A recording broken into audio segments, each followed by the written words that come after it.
ओम शांति। रक्षाबंधन के शुभ पर्व की आप सभी को हार्दिक शुभकामनाएं। प्रतिवर्ष सावन मास की पूर्णमासी पर रक्षाबंधन का ये शुभ पर्व सारे भारतवर्ष में सेलिब्रेट किया जाता है। आजकल तो इसे भाई और बहन के पवित्र नाते का प्रतीक माना जाता है और इसलिए बहनें भाई को तिलक करते हैं, रक्षा सूत्र बांधती हैं, उपहार देती भी हैं, लेती भी हैं, है ना, मिठाई खिलाते भी हैं। बहुत धूमधाम से मनाते हैं, खास तौर पर उत्तरी भारत में। और वैसे प्राचीन परंपराओं के अनुसार इस दिन ब्राह्मण पहले यजमानों को राखी बांधते थे और इसके पीछे बहुत सारी धार्मिक और आध्यात्मिक कहानियाँ भी प्रचलित हैं, जिन्हें जब सुनते हैं तो पता चलता है कि ये त्योहार कितना व्यापक है, इसका अर्थ कितना गहरा है। और बाबा तो हमें वास्तविकता में ये बात बताते हैं कि ये रक्षा सूत्र स्वयं परमपिता परमात्मा हम बच्चों को बांधते हैं, हमसे प्रतिज्ञा लेते हैं, पवित्रता की प्रतिज्ञा। जिस प्रतिज्ञा के आधार पर, जिस पवित्रता के आधार पर एक नए युग का आगाज होता है। तो आज भी सभी भाई बहनें अपने घर में सेलिब्रेट करेंगे, परंतु अंदर ही अंदर संपूर्ण पवित्र रहने का, खुद भी रहने का और औरों को भी पवित्र बनाने का हम ये सूत्र मन ही मन खुद को बांधेंगे और बाबा से बंधवाएंगे। तो आज की मुरली हमें बहुत सारी बातें बता रही है, रक्षाबंधन की नहीं परंतु ड्रामा की, आत्मा की, परमात्मा की बहुत गूढ़ बातें समझा रही हैं। बहुत ध्यान से सुनेंगे प्यारे बाबा के मधुर महावाक्य। आज है 28 तारीख, 28 अगस्त 2026। बाबा के मधुर महावाक्य हैं। मीठे बच्चे, तुम ड्रामा के गुप्त राज को जानते हो कि यह संगम युग ही चढ़ती कला का युग है। सतयुग से लेकर कलाएं कम होती जाती हैं। ये राज सारी दुनिया में किसी के पास नहीं है। प्रश्न है, सबसे उत्तम सेवा कौन सी है और वह सेवा कौन करता है? उत्तर है, भारत को स्वर्ग बनाना, रंक को राव बनाना, पतित को पावन बनाना, यह है सबसे उत्तम सेवा। ऐसी सेवा एक बाप के सिवाय और कोई भी नहीं कर सकता। बाप ने ऐसी महान सेवा की है, तब तो बच्चे उनकी इज्जत करते हैं। सबसे पहले सोमनाथ का मंदिर बनाकर उनकी पूजा करते हैं। आज का गीत है, आखिर वह दिन आया आज।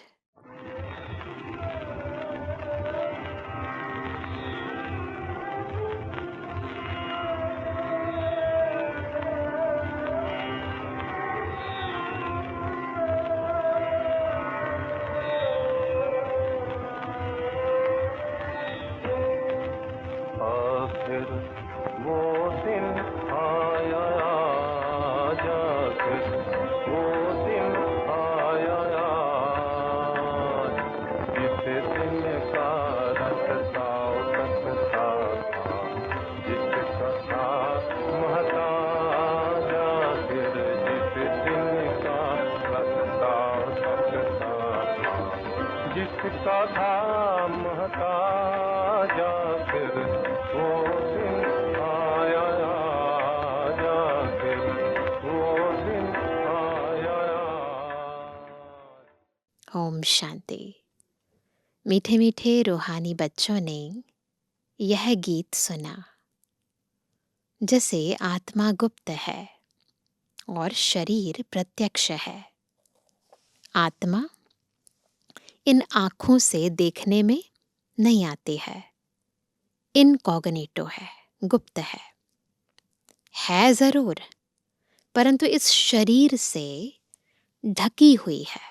बिल्कुल इस बात को हम अनुभव करेंगे जैसे जैसे बाबा बोलते जाएं इसलिए कहा जाता है आत्मा गुप्त है। आत्मा खुद कहती है मैं निराकार हूं। यहां साकार में आकर गुप्त बनी हूं। आत्माओं की निराकारी दुनिया है। वहां तो गुप्त की बात नहीं। परमपिता परमात्मा भी वहां रहते हैं। उनको कहा जाता है सुप्रीम।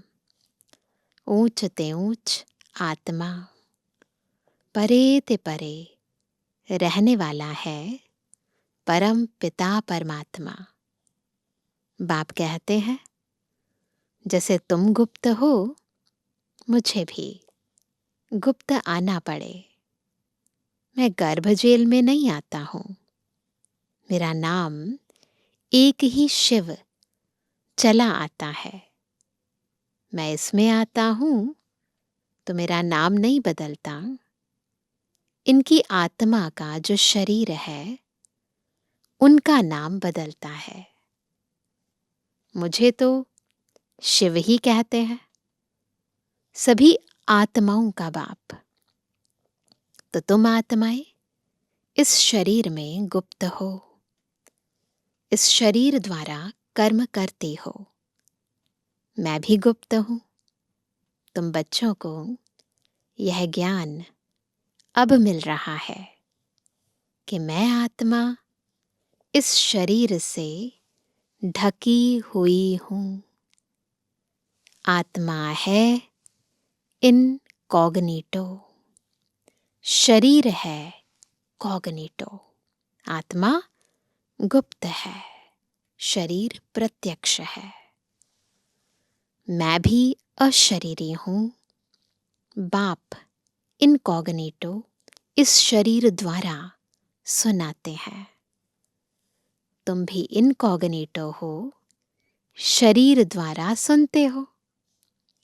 तुम जानते हो बाबा आया हुआ है। बाप आते हैं भारत को फिर से गरीब से साहूकार बनाने। तुम कहेंगे हमारा भारत गरीब है, सब जानते हैं। परंतु उनको कोई पता ही नहीं कि हमारा भारत साहूकार कब था, है ना।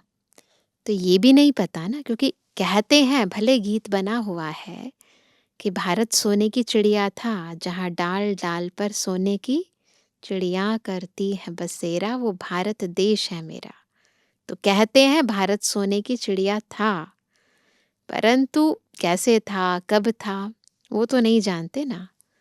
तो वह कहते हैं कि परंतु उनको कोई पता ही नहीं कि हमारा भारत साहूकार कब था, कैसे था। तुम बच्चों को बहुत नशा है। हमारा भारत तो बहुत साहूकार था। दुख की बात नहीं थी। सतयुग में दूसरा कोई धर्म नहीं था। एक ही देवी देवता धर्म था। यह किसको पता नहीं। यह जो वर्ल्ड की हिस्ट्री, ज्योग्राफी है, यह कोई नहीं जानते हैं। अभी तुम अच्छी रीति समझते हो हमारा भारत बहुत साहूकार था, अभी बहुत गरीब है। अब फिर बाप आए हैं साहूकार बनाने। भारत सतयुग में बहुत साहूकार था, जबकि देवी देवताओं का राज्य था। फिर राज्य कहाँ चला गया, यह कोई नहीं जानते हैं। ऋषि मुनि आदि भी कहते हम रचता और रचना को नहीं जानते हैं।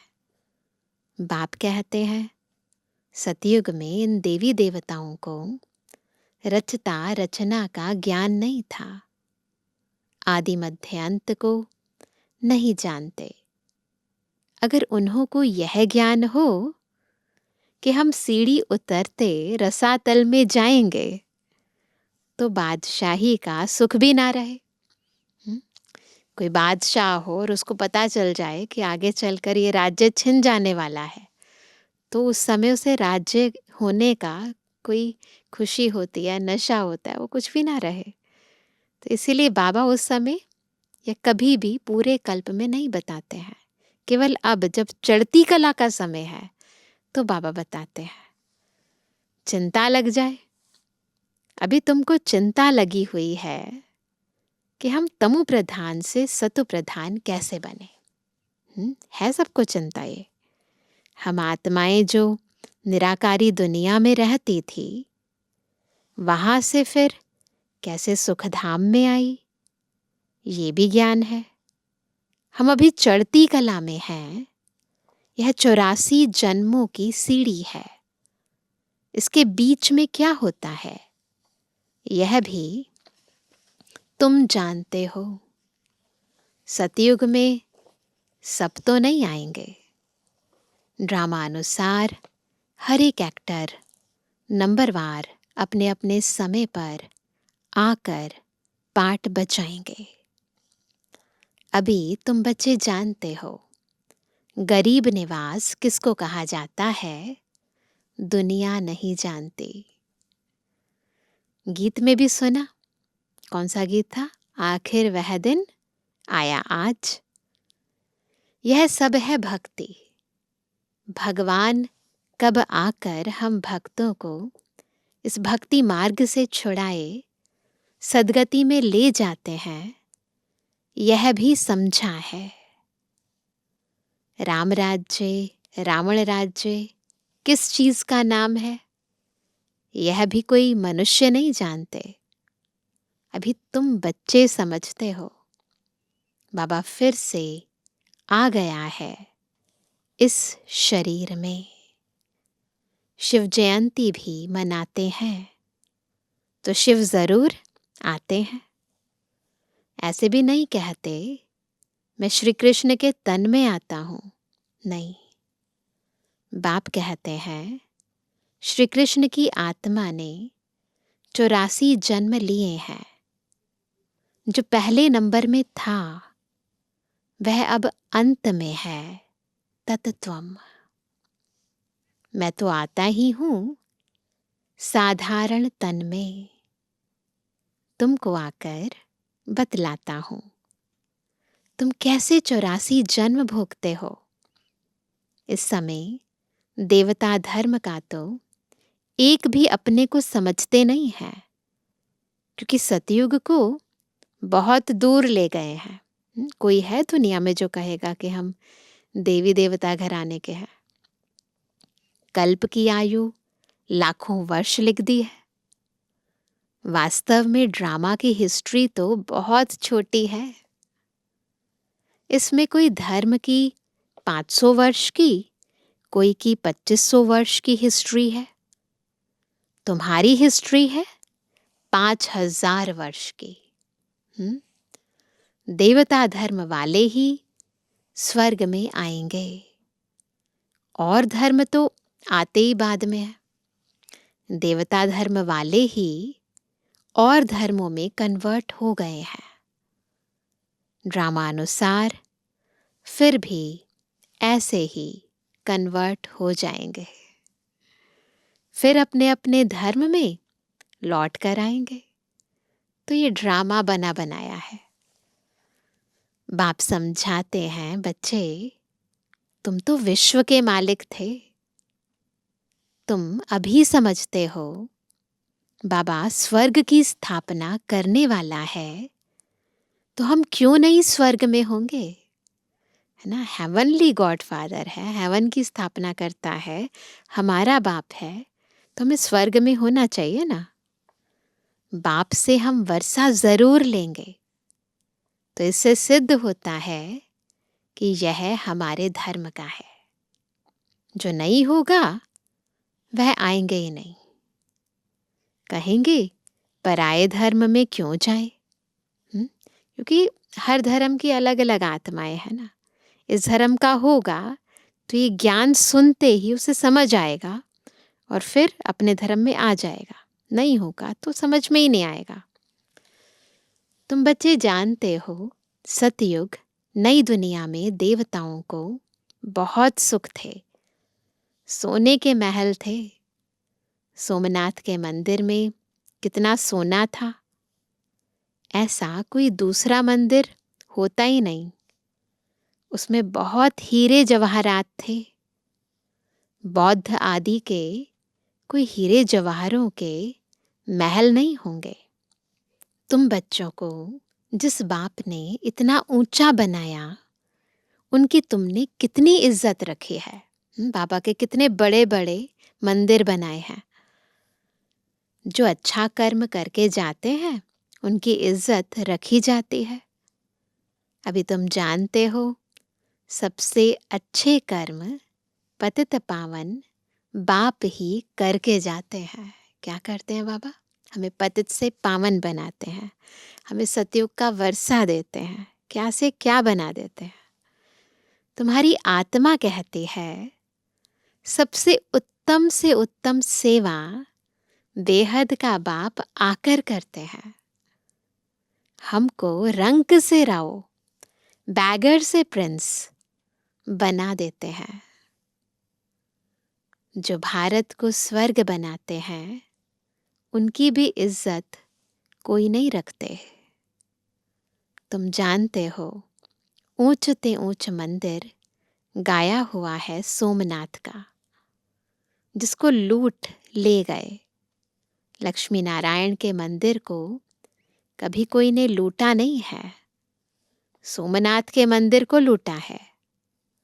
भक्ति मार्ग में यह बहुत धनवान होते हैं। राजाओं में भी नंबरवार होते हैं ना। जो ऊंच मर्तबे वाले होते हैं, उनकी छोटे मर्तबे वाले इज्जत करते हैं। राजाएं भी बहुत सारे होते हैं, कोई बड़े राजा, कोई छोटे राजा।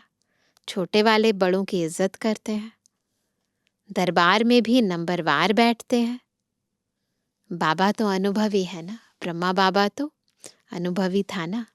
राजा महाराजाओं के पास जाता था तो देखता था। यहाँ की दरबार है पतित राजाओं की, पावन राजाओं की दरबार कैसी होगी? जबकि उन्हों के पास इतना धन होगा, तो उन्हों का घर भी इतना ही अच्छा होगा। जब मंदिर इतना सुंदर बनाते हैं, हीरे जवाहरात लगाते हैं, तो घर कैसा होगा? अभी तुम जानते हो, बाबा हमको पढ़ा रहे हैं, स्वर्ग की स्थापना करा रहे हैं। हम महाराजा महारानी स्वर्ग के बनते हैं, फिर हम गिरते हैं, फिर हम पहले पहले शिव बाबा के पुजारी बनेंगे। भक्ति मार्ग में जिसने स्वर्ग का मालिक बनाया, उनकी हम पूजा करेंगे। वह हमको बहुत साहूकार बनाते हैं। अभी भारत कितना गरीब है, आगे इतना गरीब नहीं था। बहुत खुशी में रहते थे। जो जमीन 500 रुपए में ली थी, वह आज 5000 वर्ष में भी नहीं मिलती है। वहां तो धरनी का मूल्य होता नहीं। जिसको जितना चाहिए ले लेवे। ढेर की ढेर जमीन पड़ी होगी, है ना। वहां पर जितनी मर्जी ले लो, कोई कॉस्ट नहीं पूछेगा। मीठी नदियों पर तुम्हारे महल होंगे ना। मनुष्य बहुत थोड़े होंगे। बुद्धि में आ रहा है सारा स्वर्ग, है ना। प्रकृति दासी होगी, फल फूल बहुत अच्छे मिलते रहते हैं। अभी तुम कितनी मेहनत करते हो, लेकिन सूखा पड़ जाता है तो अन्न नहीं मिलता है ना। किसान लोग कितनी मेहनत करते हैं, फिर बरसात ना हो, सूखा पड़ जाए तो क्या होगा? तो गीत सुनने से तुम्हारे रोमांच खड़े हो जाने चाहिए। बाप को गरीब निवाज कहते हो। अब अर्थ समझाना। हम गरीब हैं ना, बाबा हमें क्या से क्या बनाते हैं, किसको साहूकार बनाते हैं। जरूर यहाँ जो आएंगे उनको साहूकार बनाएंगे ना। तुम बच्चे जानते हो, हमको पतित से पावन बनने में 5000 वर्ष लगे हैं। अभी फिर फट से बाबा पतित से पावन बनाते हैं, ऊंच ते ऊंच बनाते हैं। 1 सेकंड में जीवन मुक्ति मिल जाती है। कहते हैं बाबा हम आपके हैं। बाप कहते हैं बच्चे तुम विश्व के मालिक हो। बच्चा पैदा हुआ और वारिस बना। बस जैसे जैसे हम बाबा को जानते हैं, पहचानते हैं, उसे अपना मानते हैं, तो अभी बाबा हमें अविनाशी वर्षे का अधिकारी बनाते हैं। फिर विनाशी वर्षा भी मिल जाता है सतयुग के अंदर। तो बच्चा पैदा हुआ और वारिस बना, कितनी खुशी होती है। लेकिन बच्ची को देख चेहरा ही उतर जाता है। पहले तो, आजकल भी है कई जगह, पर पहले ज़्यादा होता था लड़का लड़की में भेदभाव। ना लड़की पैदा हुई तो मुंह उतर जाता था। यहाँ तो सभी आत्माएं बच्चे हैं। हम स्वर्ग के मालिक बन गए। अभी पता पड़ा है कि हम 5000 वर्ष पहले स्वर्ग के मालिक थे। बाबा ने ऐसा बनाया था। शिव जयंती भी मनाते हैं, परंतु यह नहीं जानते कि वह कब आया था। लक्ष्मी नारायण का राज्य कब था, कुछ नहीं जानते।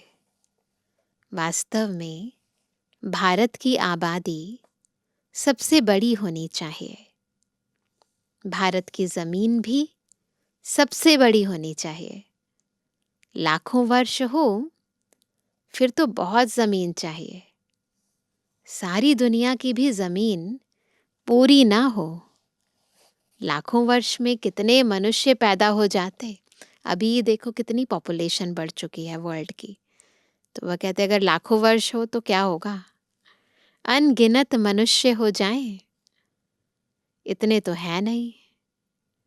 ये सब बातें बाप बैठ समझाते हैं। मनुष्य सुनते हैं तो कहते हैं यह बातें तो कब नहीं सुनी, ना कोई शास्त्रों से पढ़ी।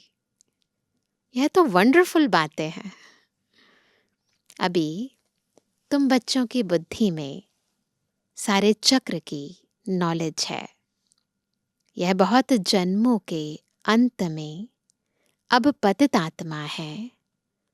जो सतु प्रधान था सो अब तमु प्रधान है। फिर सतु प्रधान बनना है ना। तो ऐसे ही ब्रह्मा बाबा और ऐसे ही हम बच्चे। तुम आत्माओं को अब शिक्षा मिल रही है। आत्मा शरीर द्वारा सुनती है तो शरीर झूलता है, क्योंकि आत्मा सुनती है ना। तो आत्मा कानों से सुनती है और फिर शरीर को झुलाती है। बरोबर हम आत्मा ने 84 जन्म लिए हैं। 84 माँ बाप जरूर मिले होंगे। यह भी हिसाब है ना। बुद्धि में आता है 84 जन्म लेते हैं। फिर और कमती जन्म वाले भी होंगे, है ना। सबके तो 84 जन्म नहीं होंगे ना। मिनिमम मैक्सिमम का हिसाब होगा ना। मिनिमम 1 जन्म है, मैक्सिमम 84 जन्म। बाप बैठ समझाते हैं शास्त्रों में क्या क्या लिख दिया है। तुम्हारे लिए तो फिर भी 84 जन्म कहते हैं, मेरे लिए तो अनगिनत बेशुमार जन्म कह दिया है। कण कण में बस जिधर देखता हूं तू ही कृष्ण है, ऐसे बोलते हैं ना। मथुरा वृंदावन में कहते हैं श्री कृष्ण सर्वव्यापी है। राधे पंथ वाले फिर कहेंगे राधे ही राधे। कहेंगे हम राधा स्वामी हैं, कृष्ण स्वामी और हैं। वह राधे को मानते हैं। जिधर देखता हूं राधे ही राधे ना, अलग अलग बना दिए हैं। तुम भी राधे, हम भी राधे। अब बाप बैठ समझाते हैं, बरोबर मैं गरीब निवाज हूं ना। भारत ही सबसे साहूकार था, अभी सबसे गरीब बना है, इसलिए मुझे भारत में ही आना पड़े। यह बना बनाया ड्रामा है, इसमें जरा भी फर्क नहीं हो सकता है। यह ह्यूज ड्रामा है। ड्रामा जो शूट हुआ वह हूबहू रिपीट होगा। ड्रामा का भी पता होना चाहिए। ड्रामा माना ड्रामा, वह होता है हद का ड्रामा, यह है बेहद का ड्रामा। इसके आदि मध्य अंत को कोई नहीं जानते। तो गरीब निवाज निराकार भगवान को ही मानेंगे, श्री कृष्ण को नहीं मानेंगे। श्री कृष्ण तो धनवान सतयुग का प्रिंस बनता है, भगवान को तो अपना शरीर है नहीं, वह आकर तुम बच्चों को धनवान बनाते हैं, तुमको राजयोग की शिक्षा देते हैं। वह भी पढ़ाई से बैरिस्टर आदि बनते हैं, फिर कमाई करते हैं। दुनिया में भी ऐसे ही होता है ना, बैरिस्टर बनते हैं, डॉक्टर बनते हैं, पढ़ाई से बनते हैं। बाप भी तुमको अभी पढ़ाते हैं, तुम भविष्य में नर से नारायण बनते हो। तुम्हारा जन्म तो होगा ना, ऐसे तो नहीं स्वर्ग कोई समुद्र से निकल आएगा।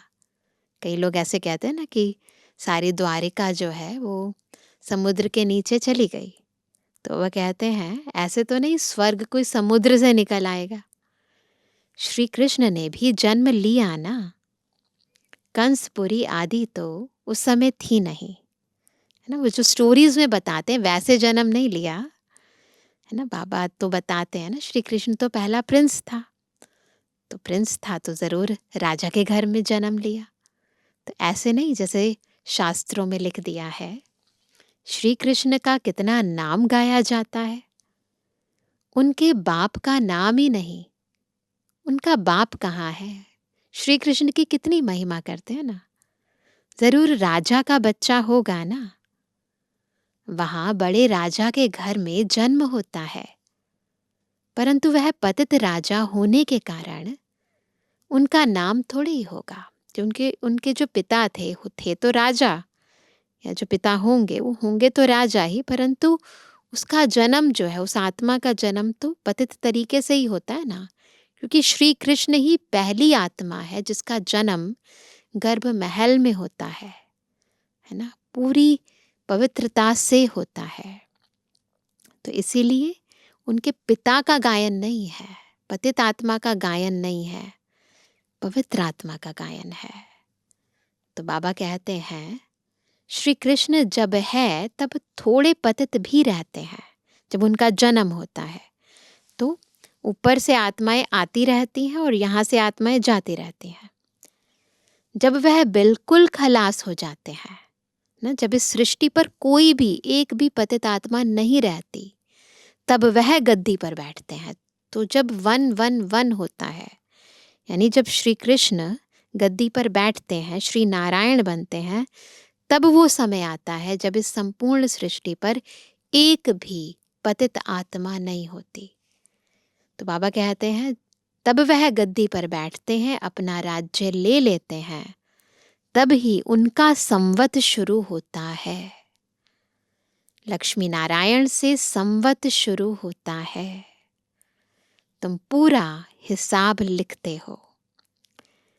इनका राज्य इतना समय, फिर इनका इतना समय, तो मनुष्य समझेंगे यह तो कल्प की आयु बड़ी हो ही नहीं सकती। जब एक्यूरेट हिसाब लिखेंगे तो समझेंगे 5000 वर्ष का पूरा हिसाब है। अच्छा, अच्छा मीठे मीठे सिक्के जवानी बच्चों पे जुबानी बाप दादा का दिल जान सको प्रेम से नंबरवार प्रसाद अनुसार यादगार बनवानी। रूहानी बच्चों की रूहानी बाप दादा को गुड मॉर्निंग, नमस्ते नमस्ते नमस्ते। धारणा के लिए मुख्य सार। पहला, रचयिता और रचना का ज्ञान बुद्धि में रख सतोप्रधान बनने का पुरुषार्थ करना है। बस एक ही चिंता रखनी है कि हमें सतोप्रधान जरूर बनना है। दूसरा, इस बेहद के ड्रामा को बुद्धि में रख अपार खुशी में रहना है। बाप समान इज्जत पाने के लिए पतितों को पावन बनाने की सेवा करनी है। वरदान है, अधिकारीपन की स्मृति द्वारा सर्व शक्तियों का अनुभव करने वाले प्राप्ति स्वरूप भव। अधिकारीपन की स्मृति से ये याद रहे मैं कौन हूं, अधिकारी हूं।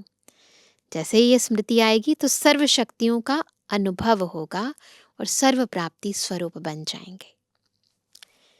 यदि बुद्धि का संबंध सदा एक बाप से लगा हुआ रहे तो सर्व शक्तियों का वर्षा अधिकार के रूप में प्राप्त होता है। जो अधिकारी समझकर हर कर्म करते हैं उन्हें कहने व संकल्प में भी मांगने की आवश्यकता नहीं रहती। यह अधिकारीपन की स्मृति ही सर्व शक्तियों के प्राप्ति का अनुभव कराती है। तो नशा रहे कि सर्व शक्तियां हमारा जन्म सिद्ध अधिकार है। अधिकारी बन करके चलो तो अधीनता समाप्त हो जाएगी।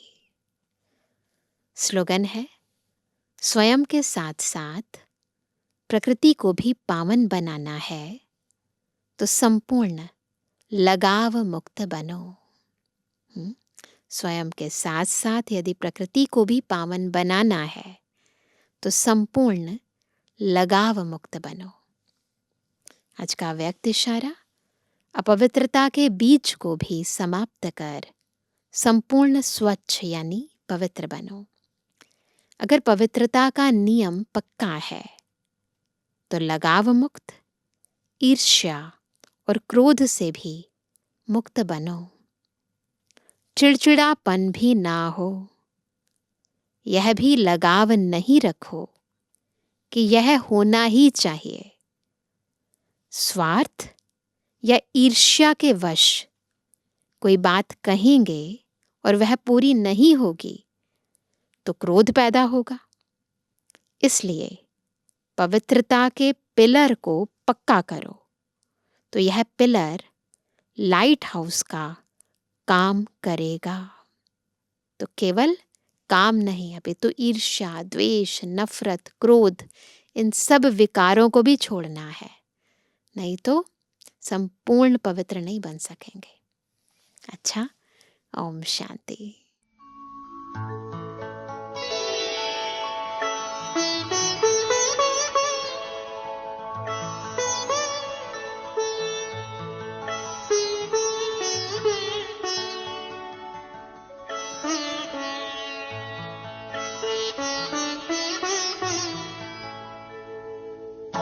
तुम सा हसीन बाबा, तुम सा हसीन बाबा, कोई नहीं जहां में, कोई नहीं जहां में।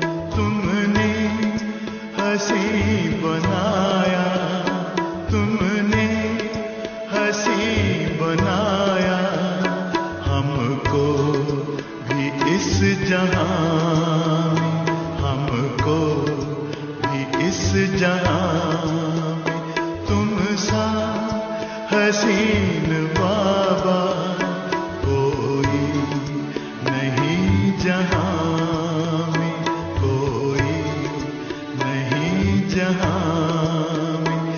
तुम सा हसीन बाबा।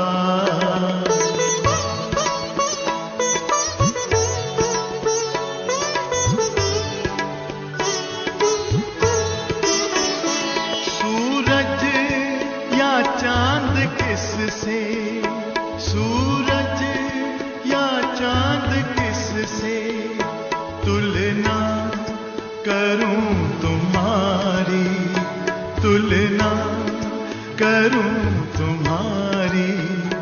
रचता है तू सभी का, रचता है तू सभी का, रचना है सब तुम्हारी, रचना है सब तुम्हारी। तू है जहां से न्यारा, तू है जहां से न्यारा। उपमा नहीं जहां में, उपमा नहीं जहां में, तुम सा हसीन बाबा।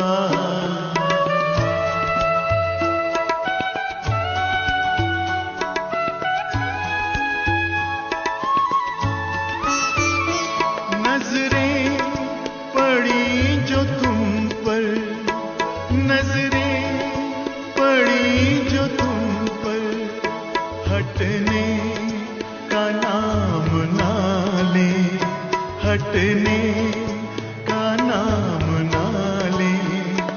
पलकों के डाल पर दे, पलकों के डाल पर दे, दिल में कहीं छिपा ले, दिल में कहीं छिपा ले।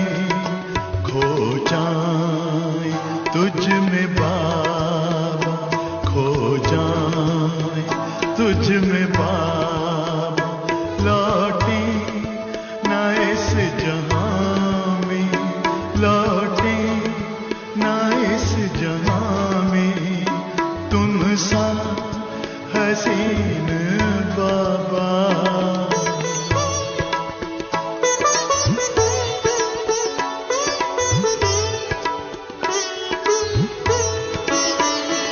माशूक प्यारा है तू, माशूक प्यारा है तू, आशिक है सारी दुनिया, आशिक है सारी दुनिया।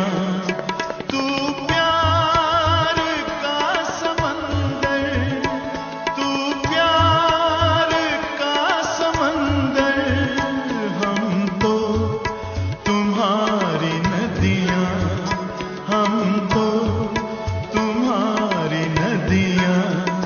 तुझ में समा के बाबा, तुझ में समा के बाबा, तुझ सा बने जहां में, तुझ सा बने जहां में, तुम सा हसीन बाबा।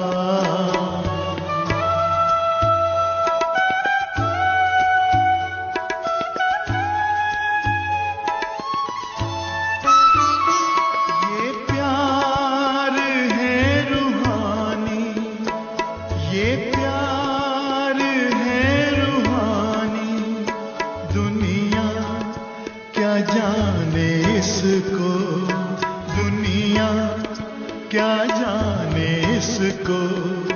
है इश्क ये हकीकी, है इश्क ये हकीकी, इसकी खबर है किसको, इसकी खबर है किसको। पल भर का वह भी झूठा, पल भर का वह भी झूठा है। प्यार इस जहां में है, प्यार इस जहां में, तुम सा हसीन बाबा कोई नहीं जहां में, कोई नहीं जहां में। तुमने हंसी बनाया, तुमने हंसी बनाया, हमको भी इस जहां में, हमको भी इस जहां में तुम सा हसीन बाबा, तुम सा हसीन